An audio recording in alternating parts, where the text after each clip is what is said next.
এখন মঞ্চ অতিথিদেরকে একে একে বরণকে নেবে নবনির্বাচিত সদস্যদের একে একে শপথ বাক্য প্রার্থনা আমরা শুরু করব।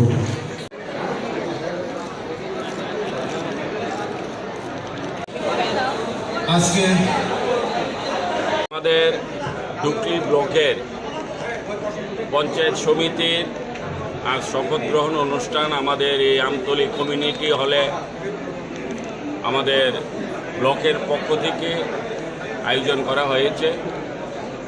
তো আমরা তার আগে আমাদের বিশেষ করে ডুকলি ব্লকের অন্তর্গত যতগুলি গ্রাম পঞ্চায়েত আছে তার প্রধান উপপ্রধান এবং সমস্ত সদস্যদেরকে শপথ গ্রহণ অনুষ্ঠান সম্পূর্ণ হয়েছে।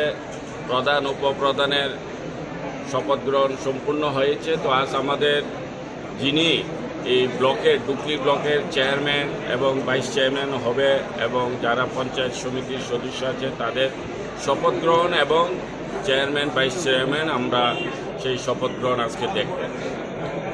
আমি এই বার্তা দিতে চাই, বিশেষ করে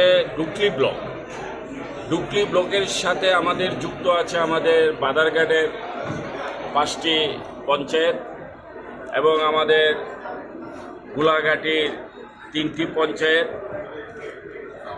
এবং আমাদের অল্প কমলার সাগরও আছে।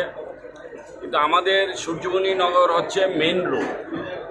সূর্যমণি নগরের 11টি পঞ্চায়েত নিয়ে এবং বাকিগুলি নিয়ে এই ডুকলি ব্লক গঠিত এবং বিশেষ করে আগরতলা সাব ডিভিশনের মধ্যে এবং আগরতলা শহরের সন্নিকটে হচ্ছে এই ডুকলি ব্লক।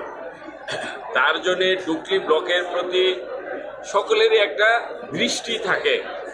তো সেই জন্যে আমি মনে করি যারা আমরা এই ডুকলি ব্লকের আওতায় আছি, যারা আমরা বিধায়ক আছি বা যারা আমাদের পঞ্চায়েত সমিতি আছে বা সবারই একটা গুরুত্ব সহকারে আমরা যে আমাদেরকে যে জনতা আমাদেরকে জনপ্রতিনিধি বানিয়েছে সেটা দৃষ্টি রেখে যে আমরা কিছু করে দেখাতে হবে। তার কারণ হচ্ছে ডুকলি ব্লক যেহেতু শহরের মধ্যে, আগরতলা শহর, আর সেখানে যদি আমরা কিছু একটা করে দেখাতে পারি জনগণের স্বার্থে, এলাকার উন্নয়নের স্বার্থে, তাহলে সারা ত্রিপুরাতে তার একটা আকর্ষণ হয়। তো সেই জন্য আমি আমার যারা প্রধান উপপ্রধান এবং যারা এই সমিতির হয়েছে আমি তাদেরকে একটা কথাই বলে দিয়েছি যে আমরা জনপ্রতিনিধি কেন, আমাদেরকে জনপ্রতিনিধি কারা বানিয়েছে, আমরা কাদের সাহায্য সহযোগিতায় আজকে আমরা এই গুরুত্বপূর্ণ জায়গায় এসে পৌঁছতে পেরেছি।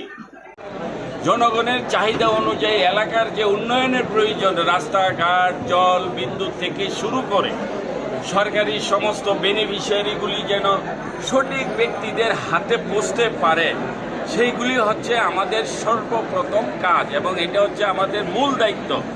তো সুতরাং এখানে শুধু ভাবলে হবে না যে আমি প্রধান হয়ে গেছি, উপপ্রধান হয়ে গেছি, আমি চেয়ারম্যান হয়ে গেছি। এটা কিন্তু আমার দায়িত্ব নয়, এটা আমাকে জনগণ দায়িত্ব দিয়েছে। প্রধান হওয়া, উপপ্রধান হওয়া, চেয়ারম্যান হওয়া, বিধায়ক হওয়া, যাই কিছু, কিন্তু আমাদের যে দায়িত্ব সেটা হচ্ছে জনগণের সেবা করা।